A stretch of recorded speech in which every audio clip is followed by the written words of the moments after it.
அஸ்ஸலாமு அலைக்கும். Hi friends, எல்லோரும் எப்படி இருக்கீங்க? வெயிலுக்கு இதமான வெந்தய சாதம் எப்படி செய்கிறதுனா இன்றைக்கி வீடியோவில் பார்க்க போகிறோம். சிம்பிள் அண்ட் ஈஸியான இந்த சாதத்தை செய்கிறதுக்கு நான் ஒரு விளக்கு பச்சரிசி எடுத்துகிட்டு ஊற வச்சுருக்கேன்.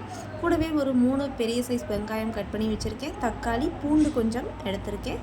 ஒரு 3 பச்சை மிளகாயை 2ஆக கட் பண்ணிவிட்டு எடுத்து வச்சுருக்கேன். பூண்டை தட்டிட்டு சேர்க்கப்புறம் அதை தனியாக எடுத்துலாம். இப்போ ஒரு குக்கர் எடுத்துகிட்டு இதில் நல்லெண்ணெய் ஹீட் பண்ணிக்கலாம். நல்லெண்ணெய் சேர்த்துட்டு வெந்தயம் 1 ஸ்பூன் சேர்த்துக்கோங்க.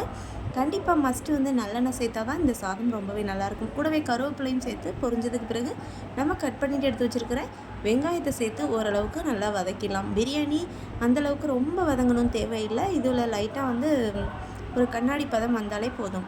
ஸோ இது கூடவே பச்சை மிளகாயும் எடுத்து வச்சுருக்கிற பூண்டையும் ஒரு லைட்டாக வந்து தட்டிட்டு சேர்த்துக்கோங்க. இதை நல்லா கொஞ்சம் வதக்கி எடுத்துடலாம். இதுக்கு லைட்டாக வதங்கினதுக்கு பிறகு தக்காளியும் வந்து சேர்த்துக்கலாம். தக்காளி ஒரு 2 தக்காளி அளவு சேர்த்தாலே போதுமானதாக இருக்கும். இதுக்கு கூடவே வந்து சைடிஷ்க்கு வந்து தேங்காய் கொஞ்சம் பழசாயிடுச்சு. இதை சுட்டுட்டு சட்னி தான் செய்ய போகிறேன். இது மல்லித்தலை புதினாலாம் வச்சு இதை வந்து வெங்காயம் வதங்கிறதுக்குள்ளே இதையும் வந்து 1 சைடு வந்து சுட்டு எடுத்துக்கலாம்.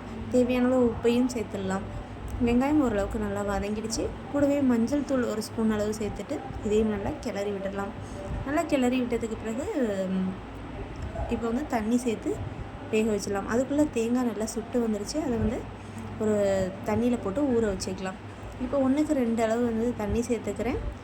நான் 1.25 கப் அளவு எடுத்திருக்கேன். ஸோ வந்து ஒரு 2.5 கப் அளவு வந்து தண்ணி சேர்த்துருக்கேன். இப்போ மிக்ஸி ஜாரில் ஒரு கைப்பிடி புதினா, மல்லி, ஒரு 4 பச்சை மிளகாய், கூடவே நம்ம சுட்டு எடுத்து வச்சுருக்கிற தேங்காயும் வந்து கட் பண்ணிவிட்டு சேர்த்துக்கலாம். ஒரு நெல்லிக்காய் சைஸ் அளவு வந்து புளியை ஊற வச்சுருந்தேன். அதையும் இது கூட சேர்த்துக்கலாம்.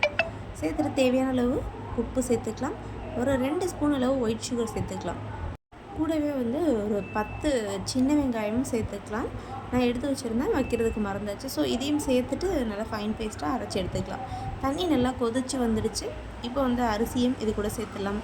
இது ஒரு அரை மணி நேரம் அரிசியை ஊற வச்சுட்டு நான் எடுத்து வச்சுருக்கேன். இப்போ வந்து அரிசியை நல்லா ஃபுல்லாக சேர்த்துட்டு உப்பெல்லாம் செக் பண்ணிடுங்க கரெக்டாக இருக்கா அப்படின்னு சொல்லி லிட்டை வந்து க்ளோஸ் பண்ணிவிட்டு விசில் வராத குக்கர் அப்படின்னா ஒரு 20 நிமிஷம் கரெக்டாக டைம் எடுத்துக்கலாம். விசில் வரும் அப்படின்னா ஒரு விசிலில் ஆஃப் பண்ணிவிட்டு ஸ்டீமில் வச்சு போனது போக இப்போ ஓப்பன் பண்ணிட்டோம் அப்படின்னா ஒரு சிம்பிளான வெந்தய சாதம் ரெடி. நீங்களும் ட்ரை பண்ணுங்கள். Like and subscribe. தேங்க்யூ.